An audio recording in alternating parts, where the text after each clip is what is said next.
ሁቱትሲ የወጣቷ ልብ አንጠልጣይ ትውስታዎች።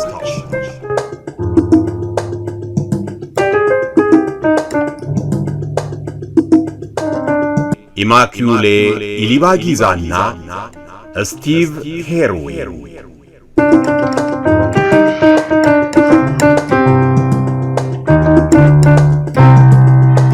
ተርጓሚ መዘምር ግርማ።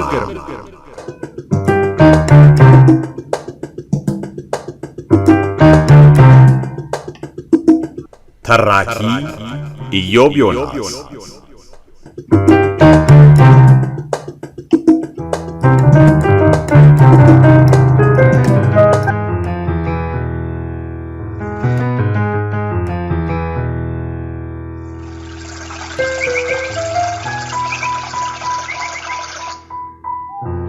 ክፍል 17።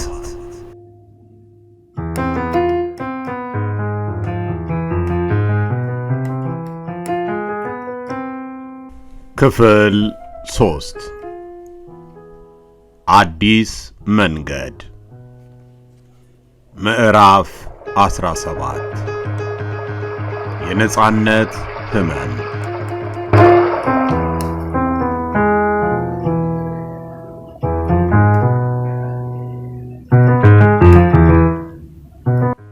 የምሽቱ ድባብ የማልቆጣጠረው ስሜት አሳደረብኝ። የአየሩ ቅዝቃዜ ቆዳዬን ሲነካው፣ ለሳንባዎቼ አየሩ ሲቀላቸው፣ በዐይኔ ላይ የሚጨፍሩት እልፍ አእላፍ ከዋክብት በውበታቸው ሲያፈዙኝ፣ ነፍሴን ተመስገን አምላኬ ብላ እንድትዘምር አደረጓት። ምን ላይ ነው ያፈጠጥሽው? እንሂድ እንጂ በአስቸኳይ መሄድ አለብን ሲሉ የመጀመሪያዋን የነጻነት መጠጥ እንደ ተጎነጨው ቄስ ሙሬንዚ ትዕግስት አጥተው ሾር ብዬ እንድሄድ ተናገሩ። ቄሱ ከሌሎቹ ሴቶችና ወደ ፈረንሳዮች ምሽግ አብሮን ሊሄድ ከተነሳው ከዮሐንስ ጋር በሩ ጋር ይጠብቁናል። ዮሐንስ በጣም አረፈደ እንጂ መባነኑና እፊት ማለቱ ባልከፋ። በዚህ ጊዜ ከዘር ጭፍጨፋው መትረፌንም ሆነ ንጋትን እንደገና ለማየት መቻሌን አላወቅኩም። የግንኙነታችንም መሞት አልታወቀኝ። ቄሱ በራቸውን ሲከፍቱት ከቤት ወንድ ልጃቸው ከሲምቤባ በስተቀር ጦሮች፣ ቢላዎችና ቀስቶች ይዘው ወጡ። ዙሪያችንን በሚገባ ከበው በሩን አስወጡን። ከጠርጣራ ወንድ የቤት ሰራተኞቻቸውና ክፉ ጎረቤቶቻቸው አደገኛ አይኖች ከለሉን። ከዚያም ወደ ውጪ ወጣንና ወደ መታጠቢያ ቤቱ ከ3 ወራት በፊት ባመጣኝ በአቧራማው የእግር መንገድ በፍጥነት ተራመድን። አይኖቼ ጨለማውን እየተላመዱት ሲሄዱም ቄስ ሙሬንዚም ሆኑ ዮሐንስ እንደታጠቁ አየው። ዮሐንስ ረጅም ጦር የያዘ ሲሆን ቄሱ በበኩላቸው ጠመንጃቸውን በትከሻቸው አንግተዋል። የገዳዮች ቡድን መንገዳችን ላይ ቢያጋጥመን ምን ሊያደርጉ እንደሚችሉ አሰብኩ። ሰዎች በመንገዱ ሌላኛው አቅጣጫ ከጨለማው ውስጥ ብቅ ሲሉ በድንገት አየናቸው። ምናልባትም 60 የሚሆኑ ኢንተርሃምዌዎች በሁለት መስመሮች በሰልፍ ይመጣሉ። አስፈሪ የደንብ ልብሶቻቸውን ያለበሱ ቢሆንም ቅሉ ትዕይንቱ ያስበረግጋል። እስከ አፍንጫቸው ታጥቀው በፍጥነት ይጓዛሉ። ገጀራዎችን፣ ጠመንጃዎችን፣ ቦምቦችን፣ ጦሮችንና ረጃጅም ማረሻ ቢላዋዎችን ይዘው ወደኛ በመጠጋት ላይ ናቸው። አንደኛው እንዲያውም ቀስት ይዟል። ባጠገባቸው በጣም ተጠግተን ስለሄድን እንዲያውም የሰውነታቸውን ጠረንና ከትንፋሻቸው የሚወጣውን የሚተናፈግ አልኮል ሳይቀር ማሽተት ችያለሁ። በሚገርም ሁኔታ በመታጠቢያ ቤቱ ከእነርሱ ተደብቄ ከነበርኩበት ጊዜ ይልቅ ባጠገባቸው ሳልፍ በአንጻራዊነት ፍርሃቴ ቀንሷል። በዚህም ጊዜ እግዚአብሔርን በደህና እንዲያቆየንና ፍራቻዬን እንዲያረግብልኝ ለመንኩት። ሌሎቹ ሴቶችና እኔ ኢንተርሃሙዌዎቹ ሴቶች መሆናችንን እንዳይለዩ በማለት በቡድን አጀባችን መካከል ራሳችንን ዝቅ አደረግን። ያለምንም ችግርም አለፍን። እንዲያውም የተወሰኑት ገዳዮች ሰላምታ አቀረቡልን። ሲያልፉም ለዮሐንስና ለቄሱ መልካም ዕድል ተመኙላቸው። አንድም እኛን ሌሊት ድረስ ቆይተን እያደንን ያለን ገዳዮች አድርገው አስበውናል፣ አሊያም አምላክ ዓይናቸውን አሳውሯቸዋል። ሁለቱም ምክንያት እንደሆነ አሰብኩ። በተጨማሪም አሁን ባለው የዘር ፍጅቱ ደረጃ ይህን ያህል ቁጥር ያላቸው ቱትሲዎች በአንድ ቦታ በሕይወት ይኖራሉ ብለው አልጠበቁም ወይንም አላመኑም። በየመንገዱ አስከሬኖች ስለወደቁ እንደዚያ ብለው ለማመን ጥሩ ምክንያት ነበራቸው። አምላክ ለጸሎቴ ምላሽ ሰጠኝ። ለገዳዮቹ ያለኝን ፍራቻ አሽቀንጥሮ ጣለልኝ። ግን ከሁኔታው ሳየው ጌታ ለቄስ ሙሬንዚና ለዮሐንስ ተመሳሳይ በረከት ያጋራቸው አይመስልም። ኢንተርሃሙዌዎችን በማግኘታችን ሁለቱም ተደናግጠዋል። ዮሐንስና ቄስ ሙሬንዚ ገዳዮች ከእይታችን እንደተሰወሩ የገቡበትን ጣጣ እንደገና አጤኑት። ቄሱ እናንተ ሴቶች ከዚህ በኋላ ብቻችሁን ሂዱ አሉን። ፈረንሳውያኑ ከዚህ ቅርብ ናቸው። ሂዱ፣ ቀጥሉ። ከእይታችን እስክትሰወሩ እናያችኋለን። ቄሱና እኔ በፍጥነት ሰላምታ ከተለዋወጥን በኋላ እርሳቸው ወንዶች ልጆቻቸውንና ዮሐንስ ከመንገዱ ወደ ጥሻ ውስጥ ለመደበቅ በችኮላ ሄዱ። ያኔ ሌሎቹ ሴቶችና እኔ ሙሉ በሙሉ ግልጽ ቦታ ላይ ስለሆንን የምናባክነው ምንም አይነት ጊዜ አልነበረንም። የፈረንሳውያኑ ምሽግ 500 እርምጃዎች ገደማ ይርቃል። ስለሆነም እግሮቻችን በቻሉት መጠን በፍጥነት ተጓዝን። የተተወ የወንጌላውያን ትምህርት ቤት ግቢ ውስጥ በተቋቋመው ምሽግ ጋር ስንደርስ ልቤ ድው ድው ይል ጀመር። የተቀረው ቡድን ከዋናው በር ፊት ለፊት በጣም ፈርቶ ተመስጎ ሳለ እኔ በቻልኩት መጠን በሩን እደበድብና በጣም ጮኬ እባካችሁ እርዱን፣ እባካችሁ እገዛችሁን እንፈልጋለን እል ጀመር። ከሹክሹክታ በላይ ከተናገርኩ በጣም ረጅም ጊዜ ስለሆነኝ ለመጮህ ካደረግኩት ጥረት የተነሳ ጉሮሮዬን አመመኝ። ድምፄ የታፈነና በጣም ዝግ ያለ ስለሆነ አይሰማም ለማለት ይቻላል። ሊያድነን የሚጠብቀን ማንም ሰው ሳናገኝ ስንቀር ሴቶቹ በፍርሃት ራዱ። ለቅሶና እየየም ጀመሩ። ከአፍታ በኋላ 6 ወይም 7 ወታደሮች መትረየሶቻቸውን ወደኛ ደግነው በአጥሩ በአንደኛው አቅጣጫ ብቅ አሉ።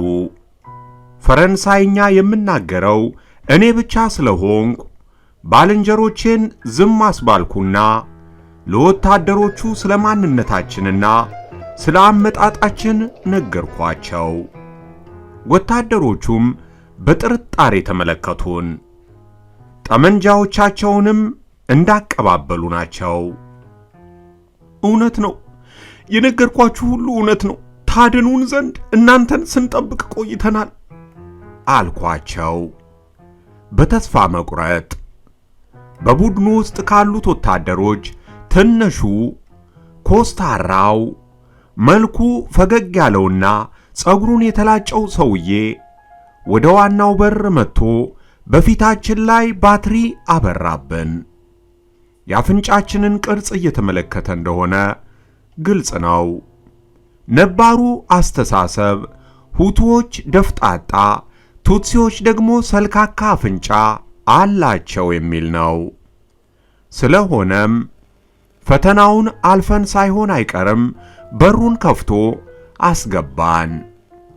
ይሁን እንጂ መታወቂያ ደብተሮቻችንን ለማየት ሲጠይቀን መሳሪያውን እንደደገነ ነው።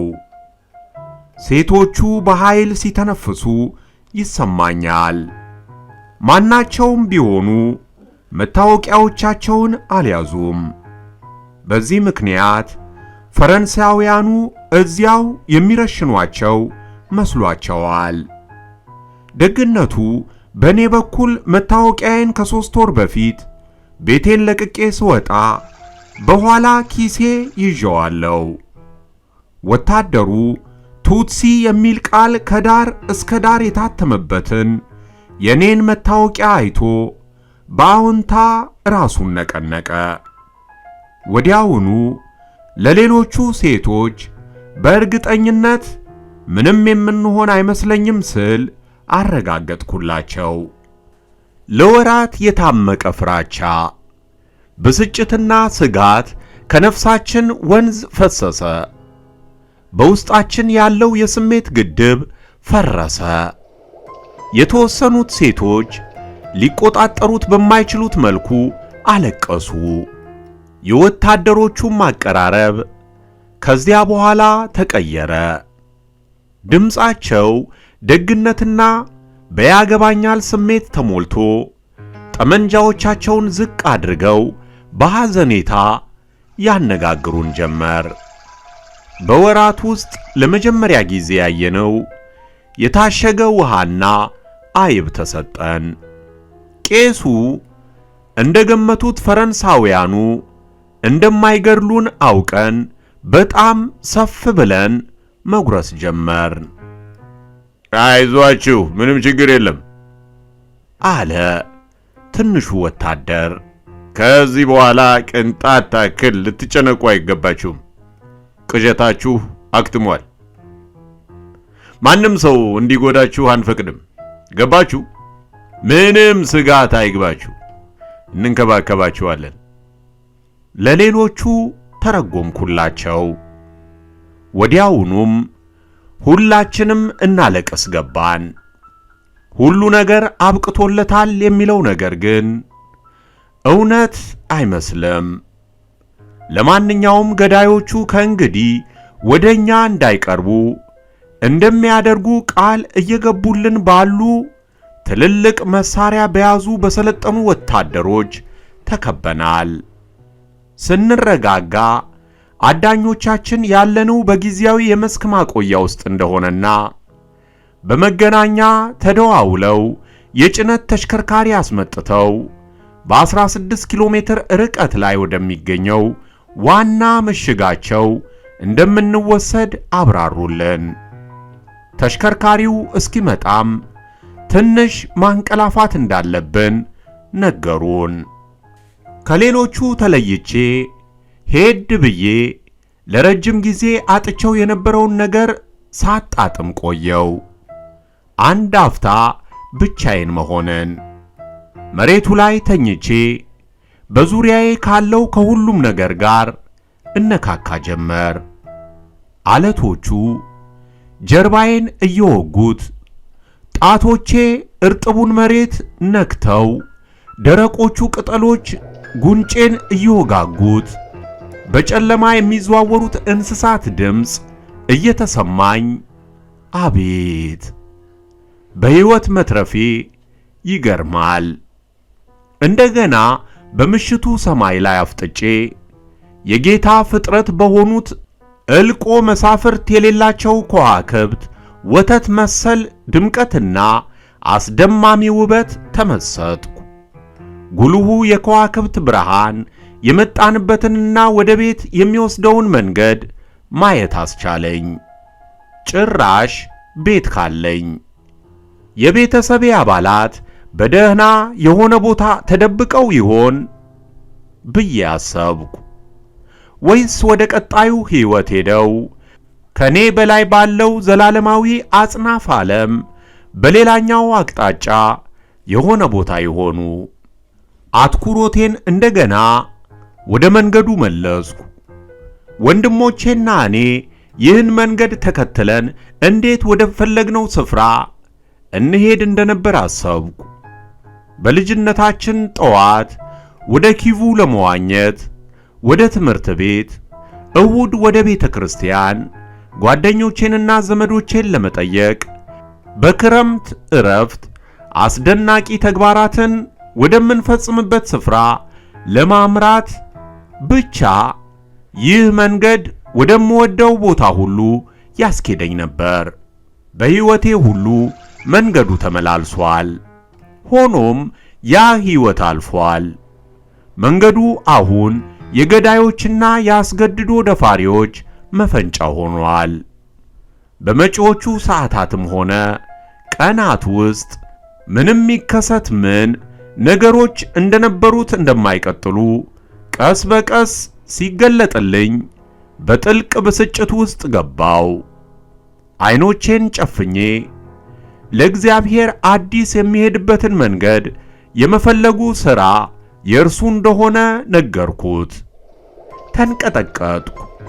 ቀዝቃዛው አየር ቆዳዬን እንዲያሸበሽብ ሲያደርገው ከዚያን ጊዜ በኋላ በተጨናነቀውና በትንፍግ በተሞላው መታጠቢያ ቤት ውስጥ እንዳልሆንኩ አስታወስኩ። በጨለማው የተቀመጡ ሁለት ወንዶችን ድንገት እንኳን ሳገኝ በፍጹም አልፈራሁም። አንደኛው በድንጋጤ ድንገት ቀጥ ብሎ ቆሞ ከአፍታ በኋላ ኢማኩሌ ነሽ አለኝ። ዣን ፖል፣ እንዴት በሕይወት ልትተርፊ ቻልሽ? አምላክ አተረፈኝ። አንተስ እንዴት ተረፍክ? አምላክ አተረፈኝ። እንኳንም አየሁህ። እንኳንም አየሁሽ። በንግግራችን አስቂኝ አካሄድና እንደገና ከጓደኛ ጋር ጮክ ብሎ ማውራት እንዴት አስቂኝና አስደናቂ ነገር እንደሆነ ሳስበው ልስቅ ቃጣኝ። ዣን ፖል የወንድሞቼ ጥሩ ጓደኛ ነው። ጤና ይስጥልኝ ዣን ባፕቲስት፣ እንኳንም አገኘሁ አልኩት ለተቀመጠው የዣን ፖል ወንድም። ዣን ባፕቲስት አልመለሰልኝም። የዚህንም ምክንያት ያየሁት በርከክ ብዬ እጁን በሰላምታ ስጨብጠው ነው። በልብሱ ውስጥ ድብቅ የሚል አንድ የጣት አንጓ ያህል እርዝመት ያለው የጠገገ ቁስል ባንገቱ ላይ አለበት። ቁስሉም የተቆጣ ነጣ ያለ ቀለም ያለውና ከጥቁር ቆዳው ቀለሙ ጋር ያለው ተቃርኖ ስቅጥጥ የሚያደርግ ነው። በራሱም ላይ ትልቅ ጠባሳ ይታያል። ገመምተኛ መሆኑ ያስታውቃል። እንደዚያ ተመቶ እንዴት እንደተረፈም ገረመኝ። አሁን ብዙም አይናገርም፣ በጣም አዝኗል አለ ዣን ፖል በቀስታ። ዣን ፖል ራሱ ሰቀቀኑ በጣም የሚታይበት ቢሆንም ተቀምጠን አንዳንድ ወሬ አወራን። የት እንዳሳለፍኩና በቄሱ ቤት የነበረኝን ጊዜ ገለጽኩለት። እርሱም በሰሜን ዘር ማጥፋቱ በመጠኑ እንደቆመና ኪጋሊም በአማጽያኑ ቁጥጥር ስር እንደዋለች፣ እኛ የነበርንበት የኪቡዬ ግዛት ግን እስከዚያን ጊዜ ድረስ የአደጋ ቀጠና እንደሆነ አወጋኝ። ኪጋሊ ተያዘች ስል ጠየቅኩት፣ ተደናግጬና ተደስቼ። አዎ፣ አሁንም ቢሆን ግን ብዙ ግድያ አለ ሲል መለሰልኝ። በእርግጥ እዚያ አካባቢ ከበፊቱ እንዲያውም መጥፎ ነው። ጦርነቱ በጣም እየከፋባቸው ሲመጣ እነርሱም እጅግ እየባሰባቸው መጣ። ተደናግጠዋል። በጣም ብዙ ቱትሲዎችን ስላረዱ አሁን ተጨማሪ የሚገደል ማግኘት አልተቻላቸውም። ጄን ፖልና ወንድሙን በምሽጉ ውስጥ በማየቴ ተገርሜያለሁ። ምክንያቱም ሁቱ ይመስለኝ ስለነበር። በጣም ጥቁሮች፣ አጠር ያሉና አፍንጫቸው ድፍጥጥ ያሉ ናቸው። በአውሮፓውያን አስተያየት ትክክለኛው የሁቱ ገጽታ። ለብዙ ትውልዶች የተካሄዱ የእርስ በርስ ጋብቻዎች ሐሳቡን ያረጀ ያፈጀና ባያሌው በጥላቻ ላይ የተመሰረተ ስላደረጉት ካሁን በኋላ ምንም ትክክለኛነት የለውም። ግን ጄን ፖል ሲያብራራ ሁቱ መምሰላቸው በሕይወት ከመኖራቸው አንዱ ምክንያት መሆኑን ይናገራል። ያ እና የአንድ ገዳይ ደግነት አለ። በቤተሰቡ ላይ የሆነውን ከመናገሩ በፊት ገዳዮቹ የርዕሰ ብሔሩ ጠያራ ከተመታ ከሳምንት በኋላ መጡ። ከኛ ጥቂት ቤቶች አለፍ ብሎ የሚኖረው ሁቱ ጓደኛዬ ሎሬትን ልጠይቅ ሄጄ በወላጆቼ ቤት መድረሳቸውን ሰማሁ። 300 የሚሆኑ ገዳዮች አየሁ። አብዛኞቹ ጎረቤቶቻችንና ወዳጆቻችን ናቸው። የፊተኛውን በር ሰብረው ገብተው ሁሉንም ሰው ከታተፉት። ወንድሞቼን፣ 4ቱን እህቶቼን፣ እናቴንና አባቴን ሁሉንም ገደሉ። ቢያንስ የገደሉ መሰላቸው። የጂን ባፕቲስት ሕይወት ግን አልጠፋችም ነበር። ቢሆንም ታዲያ በእጅጉ እየደማ ቆየ። ብዙ ኪሎ ሜትሮች ርቀት ጎትቼ በጥሻው ውስጥ ሰው ወደማያውቀው ሐኪም ቤት ወሰድኩት። ከዚያ በኋላ ሎሬትን ፈረንሳዮቹ እስኪደርሱ ድረስ ቢደብቁትም ሁኔታው ያሰቅቃል። ደብቆ ቢያድኑት ግን በሕይወት መቆየቱ ስቃይ ሆነብን። ሎሬትን በየቀኑ ጠዋት እንዴት አደራችሁ ለማለት ይቀሰቅሰናል። ከዚያም የቤተሰቤን አባላት ከገደሉት ሰዎች ጋር ቱትሲዎችን እያደነ ሲገድል ይውላል። አጥቦ ሊያስወግዳቸው የማይችላቸውን የደም ፍንጣቂዎች ማታ ሲመጣና ራት ሲሰራ በእጆቹና ልብሶቹ ላይ ያለው። ሕይወታችን በእጁ ላይ ስለነበር ምንም ማለት አንችልም። ሰዎች በአንዴ ጥሩም መጥፎም ነገር መፈጸም እንዴት እንደሚቻላቸው ሊገባኝ አይችልም አለኝ። የዘር ጭፍጨፋው እየተፈጸመ ያለው በሰዎቹ ልብ ውስጥ ነው ጄን ፖል አልኩት። ገዳዮቹ ጥሩ ሰዎች ናቸው፣ ግን አሁን እርኩሰት ልባቸውን ተቆጣጥሮታል። ለጄን ፖል ለቤተሰቡ አባላት እንደምጸልይላቸው ነገርኩት። ከዚያም በዘር ጭፍጨፋ ጊዜ በአካባቢያችን ስላለፈ በወላጆቼ ላይ የተከሰተውን ነገር ማወቁ እንደማይቀር ተገለጸልኝ። ጥያቄው እኔ ራሴ በእነርሱ ላይ የተከሰተውን ነገር ማወቅ እፈልጋለሁ ወይ የሚለው ነው። ለመቀበልስ ጥንካሬው አለኝ ወይ? በእርግጠኝነት መሞታቸውን ካወቅኩ ወደ በፊቱ ማንነቴና ሕይወቴ መመለስ የሚባል ነገር አይኖርም። እውነታውን መጋፈጥ እንደሚሻለኝ ወሰንኩ። የቤተሰቤን አባላት መሞት ያወቅኩ ማስመሰል እንዳለብኝ ገባኝ። ያለዚያማ ስሜቴን ላለመጉዳት ጄን ፖል ምንም አይነግረኝም። ማወቅ የምፈልገውን ነገር እንዲነግረኝ ማታለል አለብኝ። የአባቴን ቀይና ነጭ መቁጠሪያ ፍለጋ ወደ ኪሴ ገባሁና አምላክን ጥንካሬ እንዲሰጠኝ ጠየቅኩት። እና ጄን ፖል ስለ አባቴ ያው እንደገደሉ ታውቃለሁ። የት እንደሆነ እንጂ የማላውቀው የምታውቀው ነገር ይኖር ይሆን እያልኩ ሳስብ ነበር። እንዴ አዎና፣ ለዚያውም እያንዳንዱን ነገር ነዋ። ሎሬንት እዚያ ስለነበር ሁሉንም ነገር አይቷል። አባትሽን በኪዌ ከተማ ነው የገደሉት። ቃላቱ ልቤን እንደ ጦር ወጉት። አይኖቼን በእጆቼ ሸፍኜና ፊቴን አዙሬ እንባዬን ለመደበቅ ሞከርኩ። አባትሽ የኔ ወላጆች ከተገደሉ ከአንድ ወይም ከሁለት ቀናት በኋላ ነው የተገደለው። ጄን ፖል ቀጠለ። ሚያዝያ 14 መሰለኝ። ወደ አካባቢያችን አስተዳደር ጽሕፈት ቤት ለቀናት ምንም ላልቀመሱት እግር ኳስ ሜዳ ላሉት በሺዎች የሚቆጠሩ ስደተኞች ምግብ እንዲላክ ለመጠየቅ ይሄዳል። ያም ትልቅ ስህተት ነው። ወይኔ አባቴ! እንዴት እንዲህ ደግ መሆን አስፈለገ? ለምንስ ይህን ያህል ተሞኘ? የኪቡዬ አስተዳዳሪ ሁሉንም ነገር በእጁ የሆነና ለአባቴም የቅርብ ሰው ነው።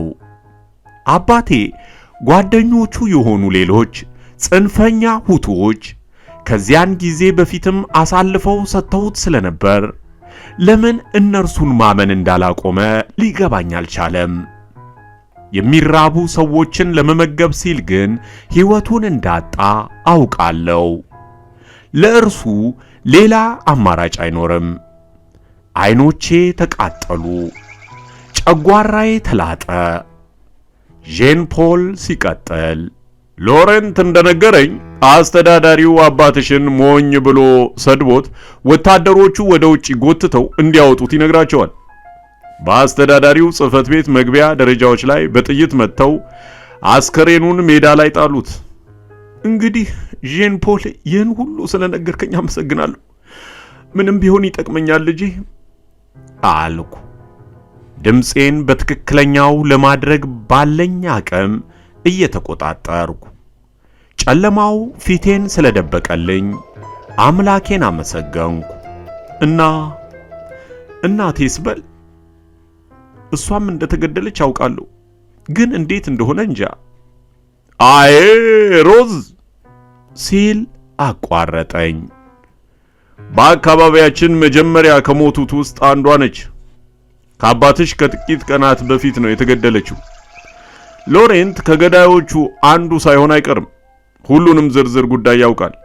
ለማናቸውም እናትሽ የተደበቀችው በአያትሽ ጎረቤት ጓሮ ነበር። የሆነ ሰው በአቅራቢያው ባለ አካባቢ ይገደል ነበር። እናትሽ ጩኸቱን ስትሰማ ወንድምሽ ይመስላታል። ወደ መንገዱ ልጄን አትግደሉት፣ ዳማሲንዬን አትግደሉብኝ እያለች እየሮጠች ወጣች። ጎሽ ለልጇ ስትል ተወጋች። የሚገድሉት ዳማሲንን አልነበረም፣ ግን ገዳዮቹ እናትሽን እንዳዩት አሳደዷት። ገንዘብ ከሰጠቻቸው እንደሚተዋት ነገሯት። ተስማማችምና ከወዳጇ ከሙሬንጄ ለመበደር ሄደች። ሙሬንጄ ሂጂልኝ ትላታለች። ከቤቴ ሂጂ በረሮችን አንረዳም ብላ ሙሬንጄ ለገዳዮቹ ግቢዋ እንዳይበላሽባት እናትሽን ወደ ጎዳናው ወስደው እንዲገድሏት ነገረቻቸው። ምስኪን እናትሽን ወደ መንገዱ ዳርቻ ወስደው ቀረጣጥፈው ገደሏት። የተወሰኑ ጎረቤቶች ግን ቀበሯት። ከተቀበሩት የተወሰኑ ሰዎች ውስጥ አንዷ ነች። ከዚያ በኋላ አስከሬን በጣም ስለበዛ መቃብርም የሚቆፍር ጠፋ። የሚነግረኝ እያንዳንዱ ቃል እንደ ግርፋት ሁሉ ታማለች። ቢሆንም ግን ለመረጃው እስረኛ ነበርኩ። ተጨማሪ እንዲነግረኝ ገፋፋሁት። ስለ ትንሹ ወንድሜ ስለ ቪያኒ እንዲያው ሰምተህ ይሆን ስል ጠየቅኩት። እንዴት ሕፃን ወንድሜን ከቄሱ ቤት በውድቅት ሌሊት እንዳባረርኩት ሳስታውስ የጸጸት ጦር እየወጋኝ። ቪያኒ የተገደለው በኪቡዬ እግር ኳስ ሜዳ ከጓደኛው ከውገስቲን ጋር ነው። እዚያ በሺዎች የሚቆጠሩ ሰዎች ነበሩ። ሁሉም ተጨፍጭፈዋል። በመጀመሪያ ገዳዮቹ በመትረየስ ገደሏቸው። ከዚያ በኋላ ቦምቦችን ወረወሩባቸው። የዳነ የለም አይመስለኝም። እጆቼ ተንቀጠቀጡ። ወደ ሳንባዎቼም አየር ማስገባት አቃተኝ። በቻልኩት መጠን ራሴን አረጋግቼ ስለ ዳማሲን ለመጠየቅ ብሞክርም ስሙን መጥራት እንኳን አቃተኝ። በሕይወት ኖሮ የሆነ ቦታ ይጠብቀኛል በሚለው ተስፋዬ ላይ የሙጥኝ ብያለሁ። በመጨረሻ ወንድሜ ኤማብል ያለው ሴኔጋል ነው። ይህን ሁሉ ነገርም አያውቅ። ደብዳቤ የምልክበት አድራሻ እንኳን የለኝም አልኩት። የዳማሲንን ጓደኛ ቦንን ጠይቂዋ። ሁሉንም የዳማሲንን ወረቀቶችና ዕቃዎች ይዟል፣ ወይንም ቢያንስ በፊት ነበረው። ለምን ስል ጠየቅኩ፣ ልቤ በጣም እየመታች። እንዴ ምክንያቱም ወንድምሽን የደበቀው እርሱ ነበራ። እናም ዳማሲን ወደ ዛየር ለመሄድ ሲነሳ ዕቃውን ሁሉ እርሱ ጋር ነበር የተወው። አሁን ግን ዕቃዎቹን ሁሉ ያስወግዳቸው ይሆናል። ወንድምሽ ከተገደለ በኋላ በጣም ተበሳጭቷል የሚል ወሬ ሰምቻለሁ። ቃላቱ እንደ ጥይት መቱኝ። እባክህ አይሆንም፣ ዳማሲን አይሆንም፣ እሱንም። ከዚያ ወዲያ ለማወቅ አልጓጓሁም። ቆሜ የተወሰኑ ጫማዎች ያህል ተንገዳገድኩና ራሴን ስቼ ወደቅኩ። ራሴም መሬት ላይ ተተከለ። በቀዝቃዛው መሬት ላይ መጋደምንና ከሌላው ቤተሰቤ ጋር መተኛትን ፈለግኩ። ምንም ለመስማት ለማየትም ሆነ ለመዳሰስ አልፈለግኩም። ብዙ ለቅሶ አለብኝ። በአቧራው ላይ አነባው። ጄን ፖል አጠገቤ ሆኖ ሊያጽናናኝ ሞከረ። ከፊቴ ላይ አቧራውን ጠረገልኝ። አንገቴንም ቀስ ብሎ አባበሰኝ። እኔ ግን እጁን ወደዚያ መነጨኩት። ተወኝ፣ ይህን በራሴ ልወጣው። ጄን ፖል፣ አሁን ብቻዬን መሆን ፈልጋለሁ። ማንም ምድራዊ ኃይል አያጽናናኝም። ለአፍታ እንኳን ብቻዬን ተወኝ ስለው ወደ ምሽጉ ሌላ ክፍል ዝምተኛ ወንድሙን ይዞ ገሸሽ አለ። በጀርባዬ ተንጋልዬ ወደ ሰማይ እያየው አለቀስኩ። አንዳች እንባ በዓይኖቼ እስኪጠፋ ድረስ አነባው። ኢየሱስ በሕልሜ የገባልኝን ቃል አስቤ ከእርሱ ጋር ማውራቴን ቀጠልኩ። መታጠቢያ ቤቱን ለቅቄ ስወጣ ሁሉም ሞተው እንደማገኛቸው ነግረኸኛል። ትክክል ነበር ካልኩት፣ ሁሉም ሞተዋል። ሁሉም በዚህች ዓለም የምወደውን ተነጥቄአለሁ። ሕይወቴን በእጆችህ አኑሬአለሁ። ኢየሱስ ቃልህን ጠብቀህ ተንከባከበኝ። እኔ ቃሌን እጠብቃለሁ፣ ታማኝ ልጅህም እሆናለሁ። ዓይኖቼን ጨፍኜ የቤተሰቤን ምስል አሰብኩት። እግዚአብሔር አቅርቦ በጥሩ ሁኔታ እንዲይዛቸው ጸለይኩ። የተሽከርካሪው ድምፅ ድንገት ቀሰቀሰኝ። ሊነጋ የተወሰኑ ሰዓታት ሲቀሩ መንታ ባውዛዎች ወደ ምሽጉ ሰልተው ገብተው ሌሎቹን ሴቶች በክብ የብርሃን ባህር ከጄን ፖልና ከጄን ባፕቲስት ጋር እንደቆሙ አጥለቅልቀዋቸዋል። ተሽከርካሪው አጥሩ ጋር ቆሟል። ትልቅ ወታደራዊ መጓጓዣ ሲሆን መመሳሰያ ቀለም በተቀባ ሸራ ተሸፍኗል።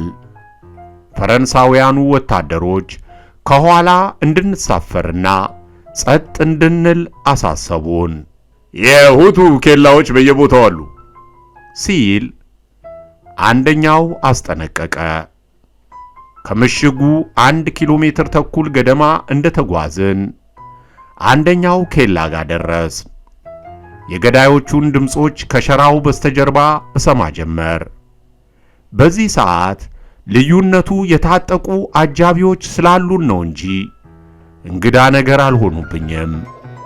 እንዲያም ሆኖ በእነርሱ ወገን በመቶዎች የሚቆጠሩ ገዳዮች ሲኖሩ፣ በእኛ ወገን ግን በጣት የሚቆጠሩ ወታደሮች ነበሩ። ምንድነው የጫናችሁት? ሲል አንደኛው ገዳይ ጠየቀ። ከኪጋሊ የመጡ ላሉት የሁቱ ስደተኞች ምግብና ንጹህ ውሃ እየወሰድን ነው ሲል ነጂው ዋሸ። ምርጥ ሰው፣ እነዚህን ቱትሲ እባቦች ኪጋሊ ላይ እየገደሉ ነው። ማለፍ ትችላለህ፣ ቀጥል ተባለ። ነጂው ተሽከርካሪውን እንደገና ኮርኩሮ ወደፊት አቀናን። እንደገናም መንገዳችንን ጀመርን። እኛን ከኬላው ለማሳለፍ ነጂው የሰጠውን ብልጠት የተሞላበት መልስ አደነቅኩ።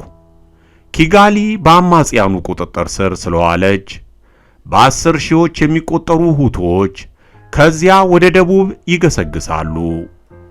አጋጣሚው ደግሞ አብዛኞቹ ስደተኞች ወደኛ ክፍለ ሀገር ወደ ኪቡዬ የሚመጡት አንድም ለመስፈር አሊያም ኪቡ ሐይቅ ወርደው ወደ ዛየር ለመሻገር ነው። ብዙ ከጦርነቱ ለማምለጥ እየሞከሩ ያሉ ሁቱ ቤተሰቦች አሉ። ግን ብዙ አዳዲስ ኢንተርሃምዌዎች ገዳዮችም በየስፍራው ተሰራጭተዋል። በቀጣዩ ኬላ ገዳዮቹ ወዲያውኑ አሳለፉን። ፈረንሳዮች የኛ ናቸው፣ ሂዱ አሳልፏቸው አለ አንደኛው። በቀጣዮቹም 5 ኬላዎች የሆነው እንደዚያ ነው። ሌሊቱን ስንሄድ አድረን ነጋብን። ነጂው መሄዱን ቀጥሎ ወደ አዲስ ሀገር ቢወስደን ተመኘው። ነፍሴ ከሩዋንዳ ወደ ሌላ ዓለም ለመብረር ፈለገች። መቼ ወይንም የት እንደሚጀምር ባላውቅም አምላክ አዲስ ሕይወት እያመቻቸልኝ እንደሆነ አምኛለሁ። ከ30 ደቂቃ በኋላ ተሽከርካሪው ከዋነኛው ምሽግ ሲደርስ ወዲያውኑ ተበሳጨው። አዎን ነፃ ወጥተናል፣ ግን አሁንም በሩዋንዳ መካከል ነበርኩ። ገና በሽብር እምብርት። ከተሽከርካሪው ስወርድ ለመጀመሪያ ጊዜ ያየሁት ነገር የፈራረሱ የትምህርት ቤት ክፍሎችን ነው። በበሩ ላይ የተሰቀለው የእንጨት ማስታወቂያ ሪዊምፕሊ የሚል ቃል እንደ ነገሩ ተጽፎበታል። በዚህም ምክንያት እናቴ የማስተማር ሥራዋን ወደ ጀመረችበት ትምህርት ቤት እንደመጣሁ ገባኝ። በሰቆቃ ተሞላው። በመሆኑም ከክፍሎቹ ሄድ ብዬ ከእግዚአብሔር ጋር ፈጠን ያለ ወግ መጀመር አለብኝ። አምላክ ግን ለምን እዚህ አመጣኸኝ? ለቤተሰቤ ላለቀስ እንደሚገባኝ አውቃለሁ፣ ግን አሁን አልችልም። እባክህ ለመትረፍ የሚያስፈልገኝን ጥንካሬ ስጠኝና ባይሆን ሐዘኑን በኋላ ልዘን። ከተወሰኑ ደቂቃዎች በኋላ በትምህርት ቤቱ ግቢ ገብቼ ፈገግ ለማለት ጥንካሬውን አገኘው። እናቴ ለረጅሙ ባለ 1 ክፍሉና አቧራማ ወለሉ መማሪያ ክፍል የነበራትን ፍቅር አስታወስኩ። ቁም ነገሩ በዚህ ትምህርት ቤት የምንማረው ነው እንጂ ትምህርት ቤቱ ምን ይመስላል የሚለው አይደለም ትል ነበር። በመንጋት ላይ ስለሆነና የማለዳዋ ፀሐይ በትምህርት ቤቱ ግቢ ስለወጣች አብረውኝ ያሉትን ሰዎች ለመጀመሪያ ጊዜ በደንብ ማየት ቻልኩ። ሌሎች 20 የሚሆኑ ቱትሲዎችም በመዘዋወር ላይ ስለሆኑ ድንገት ሴቶቹና እኔ ምን ያህል እንደተባረክን ገባኝ። እነዚህ ምስኪን ነፍሶች ላለፉት 3 ወራት በጫካ ውስጥ በየጉድጓዱ እየተኙ ሳርና ቅጠል እየበሉ ነው የቆዩት። ፀሐይዋ በጣም ስለከረረች አይኖቼን መከላከል አለብኝ። ከልዬም ሳለ የማውቃትን ሰው ፊት በጣቶቼ ጥላ አየሁት። ኤስፔራንስ ስልጮህ የእናቴ እህት ነች፣ ግን የሰማችኝ አልመሰለኝም። ኤስፔራንስ አላወቅሽኝም? ኢማኩሌ ነኝ እኮ። አምላኩ ምስጋና ይግባ፣ አንድ ሰው ድኗል አልኩ፣ ጥብቅ አድርጌ እያቀፍኳት። ከመናገሯ በፊት ረዘም ላለ ጊዜ ጭምቅ አድርጋ አቅፋኝ አጸፋውን መለሰችልኝ። ምናልባት አእምሮዋን ስታ እንዳይሆን ተጨነቅኩ። እስኪ ይሁን አለች ደከም በላ። እንኳን በሕይወት ኖርሽልኝ፣ ሌላዋን አክስትሽን አየሻት አለችና ዝግ ብላ በትምህርት ቤቱ ግቢ እህቷ ዣኔትና ሦስቱ ያክስቶቼ ልጆች ሁሉም ወጣቶችና በአስራዎቹ ዕድሜ ላይ ያሉ ናቸው። ወደ ተቀመጡበት ወሰደችኝ። ከእነሱ 10 እርምጃ ያህል ርቄ ቆሜ ከፊት ለፊቴ ያለውን ስሜትን የሚኮረኩር ትዕይንት ስመለከት ቆየው። ፊቶቻቸው በነፍሳት ንድፊያ አባብጠዋል። ከንፈሮቻቸው ተሰነጣጥቀውና ደምተው ሰውነታቸው በእከክና በመግል ተሞልቷል። አካላቸው እዚህም እዚያም ተቆራርጧል። ለሳምንታት መመረዙ ወይንም ማመርቀዙ ያስታውቃል። ከቆምኩበት ሕመማቸው ሸተተኝ። ጠንቃቃ ቁስል ተንከባካቢዋና መምህርቷ አክስቴ ዣኔት በንጽሕና ላይ እጅግ ትጉህ ስለነበረች እንግዶች እቤቷ ሲመጡ ልጆቿን ሰላም ከማለታቸው በፊት እጃቸውን እንዲታጠቡ ታዝ ነበር። አሁን ግን ከነ ልጆቿ እንደ ኋላ ቀር ሕዝቦች ሁሉ ልብሳቸው አልቆና መቀመጫቸው ወጥቶ እየታየ አቧራ ላይ ተቀምጠዋል። በጉልበቴ አረፍ ብዬ ዣንን ለማቀፍ ሞከርኩ። እርሷ ግን ከኔ ርቃ እንባዋን ለመደበቅ ሞከረች። አይ ማኩይሌ ማሪኝ፣ ፈርቼ ነው። አይኖቼን ውሃ ሊያደርጋቸው ታወቀኝ። እናቴ በእንባዋ ተሸማቃ በተመሳሳይ ሁኔታ ላይ ልትል የምትችለውን የነበረውን በርግጥ ይህንኑ መሆኑን አስቤ ፈገግ አልኩ። ዣን፣ ስላገኘሁሽ በጣም ደስተኛ ነኝ። ቀስ ብዬ አቀፍኳትና ልጃገረዶቹንም እያንዳንዳቸውን ሳምኳቸው። አይኖቻቸው እንደገና ያንጸባርቁ ጀመር። ፈገግታቸውም እየተመለሰ ሄደ። አምላክን ሕመማቸውን እንዲያድንላቸው ጠይቄ ራሴም ሰውነታቸውን ለማዳን የምችለውን ሁሉ እንደማደርግ ቃል ገብቼ ስለ ሁላቸውም ጸጥ ብዬ ጸሎት አደረስኩ። አብሬያቸው ቁጭ ብዬ አሳዛኝ ወሬ ጀመርን። እርስ በርሳችን በቤተሰባችን ማን እንደተገደለና እያንዳንዳችን ያለፍንበትን ውጣ ውረድ አወሳን። ዣኔት 3 ልጆቿንና ባሏን አጥታለች። የኢስፔራንስ ቤተሰብ በሙሉ ተገድሏል። ደጋጎቹ አያቶቼም ተገድለዋል። ቢያንስ 7ቶቹ አጎቶቼም ዕጣቸው ያው ሆኗል። ወዲያውኑ ሁላችንም እናለቅስ ገባን።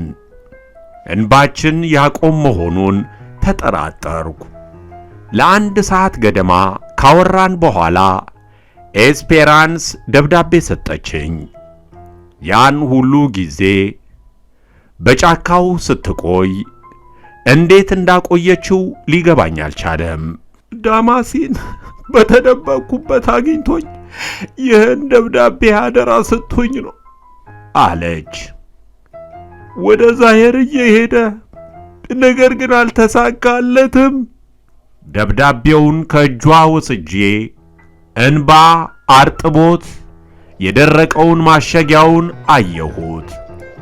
ከአክስቶቼና ከልጆቻቸው ሸሸው። ከማንም ሰው ጋር አብሮ መሆንን አልቋቋመውም። የወንድሜን ስም መስማቱ በራሱ ለመሸበር በቂ ነው እና አሁን ከጻፈልኝ ቃላት ሁሉ የመጨረሻዎቹን ይዣለሁ። እነርሱን ማንበብም ለአንዴና ለመጨረሻ ጊዜ እኔን ሲያናግረኝ እንደ መስማት ነው።